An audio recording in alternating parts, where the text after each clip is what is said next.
ಎಷ್ಟೊಂದು ಜನ ಡ್ರೋನ್ ಬಗ್ಗೆ ಕೇಳಿರ್ತೀರ, ಕರೆಕ್ಟಾ? ಡೆಫಿನೆಟ್ಲಿ ಡ್ರೋನ್ ಪ್ರತಾಪ್ ಅಲ್ಲ. ನಿಮ್ ಮನಸ್ಸಿಗೆ ಎಲ್ಲ ಡ್ರೋನ್ ಅಂದ ತಕ್ಷಣ ನೀವೇನಾದ್ರು ಬಿಗ್ ಬಾಸ್ ನೋಡ್ತಿದ್ರೆ ಅಥವಾ ಫೇಸ್ಬುಕ್ ಅಲ್ಲಿ ರೀಲ್ಸ್ ಅಲ್ಲಿ ಟ್ರೆಂಡ್ ಆಗ್ತಿರೋದೇ ನಮ್ ಡ್ರೋನ್ ಪ್ರತಾಪ್ ಅಲ್ವಾ? ಆದ್ರೆ ಈ ಸ್ಟೋರಿ ಡ್ರೋನ್ ಪ್ರತಾಪ್ ಬಗ್ಗೆ ಅಲ್ಲ. ಅಂಕಿತ್ ಮೆಹ್ತಾ ಅನ್ನೋ ಹೆಸರು ಎಷ್ಟು ಜನ ಕೇಳಿದೀರಾ? ಅಂಕಿತ್ ಮೆಹ್ತಾ, ಓಕೆ ಸರ್ ಕೇಳಿದ್ದಾರೆ, ತುಂಬಾ ಖುಷಿ ಆಯ್ತು. ಅಮೀರ್ ಖಾನ್ ಬಗ್ಗೆ ಎಷ್ಟು ಜನ ಕೇಳಿದೀರಾ? ನೋಡಿ, ಎಷ್ಟೊಂದು ಜನ ಅಮೀರ್ ಖಾನ್ ಬಗ್ಗೆ ಕೇಳಿದೀರಾ. ಇವತ್ತು ನಾನು ನಿಮ್ಗೆ ಎರಡೇ ನಿಮಿಷ ಇವತ್ತು ನಾನು ನಿಮ್ಗೆ ಒಂದು ಸ್ಟೋರಿ ಹೇಳ್ತೀನಿ. ಆ ಸ್ಟೋರಿ ನನ್ನಂತ ನಿಮ್ಮಂತ ಒಬ್ಬ ಸಾಧಾರಣ ಹುಡುಗನ ಕತೆ. ಅವನು PUC ಇರ್ತಾನಂತೆ.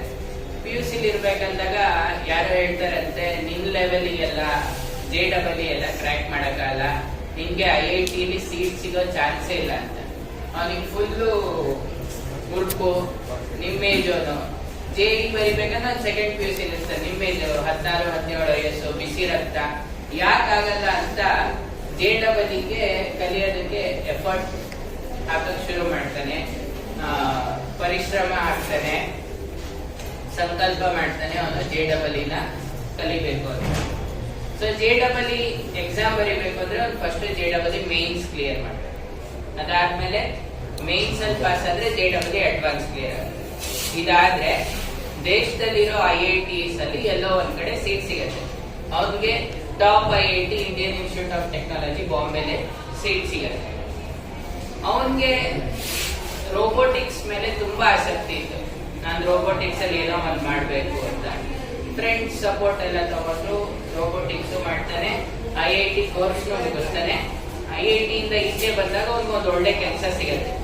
ನಿಮ್ಗೆಲ್ಲ ಗೊತ್ತಿರ್ಬೋದು, ಇವಾಗ ನೀವು PUC ಮುಗಿಸಿ ಇಂಜಿನಿಯರಿಂಗ್ ಮಾಡಿದ್ರೆ ನಿಮ್ಗೆ ವರ್ಷಕ್ಕೊಂದು 8 ರಿಂದ 10 ಲಕ್ಷ ರೂಪಾಯಿ ಪ್ಯಾಕೇಜ್ ಸಿಗಬಹುದು ಅಲ್ವಾ? ವಿಪ್ರೋದಲ್ಲೋ, TCS ಅಲ್ಲೋ, ಒರಾಕಲ್ ಅಲ್ಲೋ ಎಲ್ಲೋ ಒಂದ್ ಕಡೆ ಸೇರ್ಕೊಂಡ್ರೆ, ಟೆಕ್ ಮಹೀಂದ್ರದಲ್ಲ ಸೇರ್ಕೊಂಡ್ರೆ ನಿಮ್ಗೊಂದು 8 ರಿಂದ 10 ಲಕ್ಷ ವರ್ಷಕ್ಕೆ ಪ್ಯಾಕೇಜ್ ಸಿಗ್ಬೋದು. ಅಪ್ರಾಕ್ಸಿಮೇಟ್ಲಿ ಒಂದು 70 ರಿಂದ 80 ಸಾವಿರ ರೂಪಾಯಿ ತಿಂಗಳಿಗೆ. ಬಟ್ IIT ಓದಿ ಈಚೆ ಬಂದ್ರೆ ತಿಂಗಳಿಗೆ ಒಂದು 10 ಲಕ್ಷ ರೂಪಾಯಿ ಪ್ಯಾಕೇಜ್ ಸಿಗುತ್ತೆ. ಅಂದ್ರೆ 1 ಕೋಟಿ 1.5 ಕೋಟಿ ಪ್ಯಾಕೇಜ್ ವರ್ಷಕ್ಕೆ ಸಿಗತ್ತೆ. ಅವನ್ಗೆ ಕೆಲ್ಸಕ್ಕೆ ಹೋಗಕ್ ಇಷ್ಟ ಇರಲಿಲ್ಲ, ಬಟ್ ಡ್ರೋನ್ ಬಿಲ್ಡ್ ಮಾಡ್ಬೇಕು ಅಂತ ಆಸೆ ಇತ್ತು. ಅವನು JEE ಕ್ಲಿಯರ್ ಮಾಡಿದ್ದ, IIT ಹೋಗಿ ನಾಲೆಜ್ ಗೇನ್ ಮಾಡಿದ್ದ, ಡ್ರೋನ್ ಬಿಲ್ಡ್ ಮಾಡ್ಬೇಕು ಅಂತ ಇಚ್ಛಾಶಕ್ತಿ ಕೂಡ ಇತ್ತು ಅವನ ಹತ್ರ. ಆದ್ರೆ ಇನ್ನೊಂದು ಬೇಕಲ್ವಾ ಡ್ರೋನ್ ಬಿಲ್ಡ್ ಮಾಡಕ್ಕೆ? ಏನ್ ಹೇಳಿ? ದುಡ್ಡು. ಪಾರ್ಟ್ಸ್ ಖರೀದಿ ಮಾಡಕ್ ದುಡ್ಡು ಬೇಕು, ದುಡ್ಡು ಇರ್ಲಿಲ್ಲ. ಸೊ ಅವನು ಕೆಲ್ಸಕ್ಕೆ ಸೇರ್ಕೊಂಡ, 6 ತಿಂಗಳು ಕೆಲಸ ಮಾಡ್ದ. ಬಂದಿದ್ದ ದುಡ್ಡನ್ನ 1 ರೂಪಾಯಿ ಖರ್ಚು ಮಾಡಿದೆ. ಅವನು ಇಂಡಿಯಾ ಫೋರ್ಜ್ ಅನ್ನೋ ಒಂದು ಕಂಪ್ನಿನ ಸ್ಟಾರ್ಟ್ ಮಾಡ್ದ.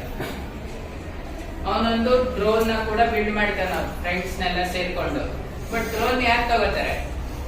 ನೀವು ತಗೊಳಕ್ಕಾಗಲ್ಲ, ನಾನು ತಗೊಳಕ್ಕಾಗಲ್ಲ. ತಗೊಂಡು ಏನ್ ಮಾಡೋದು? ಶೋಕೇಸ್ ಅಲ್ಲಂತೂ ಇಡಕ್ಕಾಗಲ್ಲ ಅಲ್ವಾ? ಯಾರಾದ್ರೂ ತಗೋಬೇಕು. ಸೊ ನಾವೀಗ ಡ್ರೋನ್ ಮಾಡಿದೀವಿ ಅಂತ ಒಂದು ಅಡ್ವರ್ಟೈಸ್ಮೆಂಟ್ ಕೊಡ್ತಾರೆ. ಸೊ ಅಡ್ವರ್ಟೈಸ್ಮೆಂಟ್ ನೋಡಿ ಒಬ್ಬ ಫಿಲಂ ಡೈರೆಕ್ಟರ್ ನಿಮ್ ಡ್ರೋನ್ ನ ನಾವ್ ಯೂಸ್ ಮಾಡ್ಕೋಬಹುದಾ ಅಂತ ಕೇಳ್ತಾರೆ. ಆ ಫಿಲಂ ನೀವೆಲ್ಲರೂ ನೋಡಿದೀರಾ? ಕೊನೆಗೆ ಡಿಸ್ಕಸ್ ಮಾಡೋಣ ಯಾವ ಫಿಲಂ ಅಂತ. ಆಯ್ತು ಸರ್, ನೀವು ಆ ಡ್ರೋನ್ ನ ಉಪಯೋಗಿಸ್ಕೊಡಿ, ಆದ್ರೆ ಉಪಯೋಗಿಸ್ಕೊಂಡಿದ್ಕೆ ನನ್ಗೊಂದು ಥ್ಯಾಂಕ್ಸ್ ಹೇಳಿ ಅಂತ ಹೇಳ್ತಾರೆ. ಆಯ್ತು ಅಂದ್ಬಿಟ್ಟು ಆ ಫಿಲಂ ಅಲ್ಲಿ ಡ್ರೋನ್ ನ ಉಪಯೋಗಿಸ್ಕೊತಾರೆ, ಅವನ್ಗೆ ಒಂದು ಥ್ಯಾಂಕ್ಸ್ ಕೂಡ ಹೇಳ್ತಾರೆ. ಫಿಲಂ ನೋಡಿದಂತವ್ರು ಎಲ್ಲರೂ ನಮ್ ಕಂಪ್ನಿಗ್ ಡ್ರೋನ್ ಮಾಡ್ಕೊಡಿ, ನಮ್ ಕಂಪ್ನಿಗ್ ಡ್ರೋನ್ ಮಾಡ್ಕೊಡಿ ಅನ್ನೋ ಕೇಳಕ್ಕೆ ಶುರು ಮಾಡ್ತಾರೆ. ಬಟ್ ಅವನ ಮನ್ಸಲ್ಲಿ ಇದ್ದಿದ್ದು ಇಂಡಿಯನ್ ಆರ್ಮಿಗೆ ಡ್ರೋನ್ ಮಾಡ್ಬೇಕು. ಹಾಗಾಗಿನೇ ಅವನ ಕಂಪ್ನಿ ಹೆಸರು ಕೂಡ ಇಂಡಿಯಾ ಫೋರ್ಸ್ ಅಂತ ಆಗಿದೆ. ಬಟ್ ರಿಕ್ವೈರ್ಮೆಂಟ್ ಬಂತು ಅಂತ ಅವನು ಡ್ರೋನ್ ನ ಬಿಲ್ಡ್ ಮಾಡಕ್ಕೆ ಶುರು ಮಾಡ್ತಾನೆ. ಒಂದಿನ ಹಿಂಗೆ ಎಕ್ಸಿಬಿಷನ್ ಅಲ್ಲಿ ಅವನ್ ಡ್ರೋನ್ ನ ಇಟ್ಟಿರ್ತಾನೆ. ಇಂಡಿಯನ್ ಗವರ್ಮೆಂಟ್, ಸೆಂಟ್ರಲ್ ಗವರ್ಮೆಂಟ್ ನ ರಕ್ಷಣಾ ಸಚಿವರು ಬಂದು ಆ ಡ್ರೋನ್ ಅನ್ನ ನೋಡಿ ಇನ್ಸ್ಪೈರ್ ಆಗಿ ಅವನ್ಗೆ ಫಸ್ಟ್ ಆರ್ಡರ್ ಕೊಡ್ತಾರೆ, ನಮ್ಮ ಇಂಡಿಯನ್ ಆರ್ಮಿಗೆ ಒಂದು ಡ್ರೋನ್ ಬಿಲ್ಡ್ ಮಾಡು. ಸೊ ನಿಮ್ಗೆ ಎಷ್ಟು ಜನ ಗೊತ್ತು UAV ಅಂದ್ರೆ ಏನು ಅಂತ? UAV ಅಂದ್ರೆ ಏನು ಹೇಳಿ? ಓಕೆ, ಫುಲ್ ಫಾರ್ಮ್ ಗೊತ್ತಾ ನಿಮ್ಗೆ? UAV ಅಂದ್ರೆ ಏನು ಅಂತ? UAV ಅಂದ್ರೆ ಅನ್ಮ್ಯಾನ್ಡ್ ಏರಿಯಲ್ ವೆಹಿಕಲ್ ಅಂತ.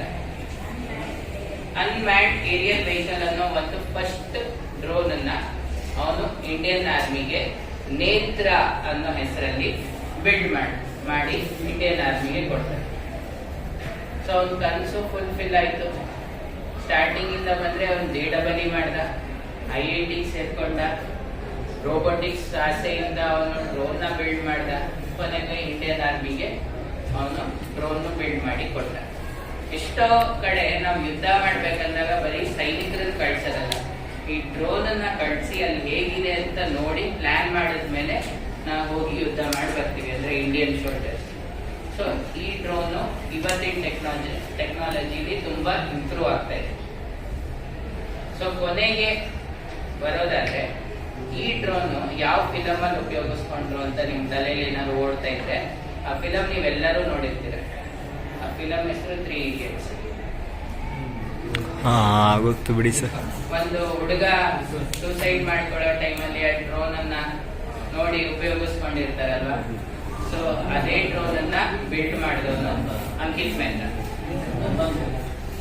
ಸೊ ನಿಮ್ಗೆ ಇವಾಗ ಅನ್ನಿಸ್ತಿರ್ಬೋದಲ್ವಾ, ನಾನು CET ಬರೀಬೇಕು, ಇಂಜಿನಿಯರಿಂಗ್ ಮಾಡ್ಬೇಕು, ಈ ತರ ಏನಾದ್ರೂ ಮಾಡ್ಬೇಕು. ಡ್ರೋನ್ ಅಂತಾನೆ ಇಲ್ಲ, ಡ್ರೋನ್ ಇಸ್ ಜಸ್ಟ್ ಸ್ಟೋರಿ ಅಷ್ಟೇ. ನಿಮ್ಮಲ್ಲಿ ಯಾಕೆ ಹೇಳಿದ್ದು ಅಂದ್ರೆ 5 ನಿಮಿಷ ನೀವು ಕೂತ್ಕೊಂಡು ಸ್ಟೋರಿ ಕೇಳಿದ್ರಿ, ಕರೆಕ್ಟಾ? ಇವಾಗ ನಾನು ಮುಂದೆ ಹೇಳಿದ್ರೆ ನಿಮ್ ತಲೆಗೆ ಹೋಗ್ಬೋದು ಅನ್ನೋದು ನನ್ನ ಥಿಂಕಿಂಗ್. 50 ಡೇಸ್ ಇದೆ ಇಲ್ಲಿಂದ ನಿಮ್ಮ ಬೋರ್ಡ್ ಎಕ್ಸಾಮ್ಗೆ. ಒಂದು 40 ಚಾಪ್ಟರ್ಸ್ ಇರ್ಬೋದು, PCMB ಅಥವಾ PCMC, PCMA ಅಥವಾ ಒಂದು 2-3 ಚಾಪ್ಟರ್ ಹಿಂದೆ ನೀವು ಎಫರ್ಟ್ ಹಾಕಿ ಕಲಿಯಕ್ಕೆ ಶುರು ಮಾಡಿದ್ರೆ ಬೋರ್ಡ್ ಎಕ್ಸಾಮ್ ಅನ್ನು ಚೆನ್ನಾಗಿ ಮಾಡ್ಬೋದು. CET ಬರೆಯೋದಕ್ಕೆ ಎಷ್ಟೋ ಜನ ಹೊರಗಡೆ 1000 ರೂಪಾಯಿ ಕೊಟ್ಟು ಹೋಗಿ CET ಕೋಚಿಂಗ್ ಸೇರ್ತೀರ. ಬಟ್ ನಾವು ಸಂಕಲ್ಪನವರು ಗೌರ್ಮೆಂಟ್ ಕಾಲೇಜ್ ಮಕ್ಕಳಿಗೆ CET ಮಾಡಬೇಕು ಅಂತ ಶುರು ಮಾಡಿದ್ವಿ. 3 ವರ್ಷದಿಂದ ಒಂದು 34,000 ಮಕ್ಕಳಿಗೆ CET ಹೇಳ್ಕೊಡ್ತಾ ಬಂದಿದ್ದೀವಿ. ಈ ವರ್ಷನೂ ಕೂಡ ನಿಮ್ಮಂತ ಎಷ್ಟೋ ಮಕ್ಕಳಿಗೆ ಬೆಳಗಾಂ ಆಗಿರ್ಬೋದು, ಬೈಲಹೊಂಗಲ್ ಆಗಿರ್ಬೋದು, ಬಸವ ಕಲ್ಯಾಣ, ಹುಮ್ನಾಬಾದ್, ಈ ಕಡೆ ದೊಡ್ಡಬಳ್ಳಾಪುರದಲ್ಲಿ ಕೋನಘಟ್ಟ, ಕನಸವಾಡಿ, ತೂಕೆರೆ, ದೊಡ್ಡಬಳ್ಳಾಪುರ, ಈ ಹಲವಾರು ಗೌರ್ಮೆಂಟ್ PU ಕಾಲೇಜಸ್ ಅಲ್ಲಿ CET ಮಾಡ್ತಾ ಬರ್ತಾ ಇದ್ದೀವಿ. ಸೊ ನೀವೆಲ್ಲೂ ಕೂಡ ಬೋರ್ಡ್ ಎಕ್ಸಾಮ್ ಆದ್ಮೇಲೆ ಕೋಚಿಂಗಿಗೆ 1000 ರೂಪಾಯಿ ವ್ಯರ್ಥ ಮಾಡಿದ್ರೆ ನಿಮ್ಮ ಕಾಲೇಜಿಗೆ ಬಂದ್ರೆ through projector and screen online live class 4 hours daily ಮಾಡ್ತೀವಿ. ಕ್ರ್ಯಾಶ್ ಕೋರ್ಸ್ 27-28 ದಿನ ಇದೆಯಾ ನಿಮ್ಗೆ ಬೋರ್ಡ್ ಎಕ್ಸಾಮ್ ಆದ್ಮೇಲೆ CET ಬರೆಯೋದಕ್ಕೆ. ಸೊ 28 ದಿನ 4 ಅವರ್ ಅಂದ್ರೆ ಎಷ್ಟಾಗತ್ತೆ? 2 4 80 8 32 112 ಅವರ್ ಆಗುತ್ತೆ. ಕರೆಕ್ಟಾ ರಾಂಗ? ಸೊ ಇಷ್ಟ ಅವರಲ್ಲಿ ನಾವು ನಿಮ್ಗೆ ಕ್ರ್ಯಾಶ್ ಕೋರ್ಸ್ ನ ಮುಗಿಸ್ಕೊಡ್ತೀವಿ. ಕ್ರ್ಯಾಶ್ ಕೋರ್ಸ್ ಅನ್ನ ನಾವೇನೇನು ಕವರ್ ಮಾಡ್ತೀವಿ? First PUC syllabus, second PUC syllabus, MCQs ನ ಮಾಡ್ತೀವಿ. ಅಂದಾಜಾಗಿ 11ರಿಂದ 12,000 ಮಲ್ಟಿಪಲ್ ಚಾಯ್ಸ್ ಕ್ವಶನ್ಸ್ ನ ನಾವು ಫಿಸಿಕ್ಸ್, ಕೆಮಿಸ್ಟ್ರಿ, ಮ್ಯಾಥ್ಸ್, ಬಯಾಲಜಿ ನೀವಿಲ್ಲ ಅಂದ್ರೆ ಫಿಸಿಕ್ಸ್, ಕೆಮಿಸ್ಟ್ರಿ, ಮ್ಯಾಥ್ಸ್ ಇಂದ ಒಂದು 9,000 ಕ್ವಶನ್ಸ್ ನಾದ್ರೂ ಸಾಲ್ವ್ ಮಾಡಿಸ್ತೀವಿ. ಟ್ರಸ್ಟ್ ಮೀ, 9,000 ಕ್ವಶನ್ಸ್ ಅಲ್ಲೇ ನಿಮಗೆ CET ಬರುತ್ತೆ. ಮೇ ಬಿ ಪ್ಯಾಟ್ರನ್ ಸೇಮ್ ಇರುತ್ತೆ, ಕ್ವಶನ್ಸ್ ಆಲ್ಟರ್ ಆಗಿರ್ಬೋದು. ಸೊ ನೀವು ಇದನ್ನ ಎಫರ್ಟ್ ಹಾಕಿ ಕಲಿತ್ರೆ ಬೋರ್ಡಲ್ಲಿ ಹೆಂಗಿದ್ರು ನಿಮ್ಮ ಫ್ಯಾಕಲ್ಟೀಸ್ ಪಾಠ ಮಾಡಿದ್ದಾರೆ, ನಾವು ರಿವಿಷನ್ ಕ್ಲಾಸಸ್ ಸಂಜೆ ಹೊತ್ತು ಮಾಡ್ತಾ ಇದೀವಿ. ನೀವು ಇವಾಗಿಂದಾನು ಕಾಲ ಮಿಂಚಿಲ್ಲ ಎಫರ್ಟ್ ಹಾಕಕ್ಕೆ ಶುರು ಮಾಡಿದ್ರೆ ನಿಮ್ಮೊಂದು 80-85% ನೀವು ಬೋರ್ಡ್ ಅಂತ ತೆಗೆದ್ರೆ ನಿಮ್ಗೆ ಏನಿಲ್ಲ ಅಂದ್ರೆ ಒಂದು 7ರಿಂದ 10,000 ರ್ಯಾಂಕಿಂಗ್ ಒಳಗೆ CET. ನಿಮಗ್ ಬೇಕಾಗಿರೋ ಕಾಲೇಜಲ್ಲಿ ನಿಮಗ್ ಬೇಕಾಗಿರೋ ಕಾಂಬಿನೇಷನ್ ಸಿಗುತ್ತೆ, ಅದು CET ರ್ಯಾಂಕ್. ನೀವು ಮೆರಿಟೋರಿಯಸ್ ಇದ್ದೀರಾ, ನಿಮ್ಗೆ ಸಪೋರ್ಟ್ ಬೇಕು ಅಂದ್ರೆ ನಾವು ನಮ್ಮ ಬೇರೆ NGOs ಗಳ ಜೊತೆ ಮಾತಾಡಿ ನಿಮ್ಮ ಇಂಜಿನಿಯರಿಂಗ್ ಕಾಸ್ಟ್ ನ ಕೂಡ ಕಂಟಿನ್ಯೂಸ್ 4 ಇಯರ್ಸ್ ಸಪೋರ್ಟ್ ಮಾಡಿ. ಈಗ ಹೇಳಿ ಎಷ್ಟು ಜನಕ್ಕೆ CET ಬರೆಯಲಿಕ್ಕೆ ಇಂಟ್ರೆಸ್ಟ್ ಇದೆ? ನಾವಿಲ್ಲಿ ಕ್ಲಾಸಸ್ ಮಾಡಿದ್ರೆ ನೀವು ಬಂದು ಅಟೆಂಡ್ ಆಗ್ತೀರಾ? ಎಷ್ಟು ಜನ ಅಟೆಂಡ್ ಆಗ್ತೀರಾ? ಆಲ್ಮೋಸ್ಟ್ ಎಲ್ಲ. ಓಕೆ, ಗವರ್ಮೆಂಟ್ ಕಾಲೇಜ್ನವರು ಎಲ್ಲರೂ ಜಾಯಿನ್ ಆಗಿದ್ದಾರೆ ಸರ್ CET ಕೋರ್ಸ್.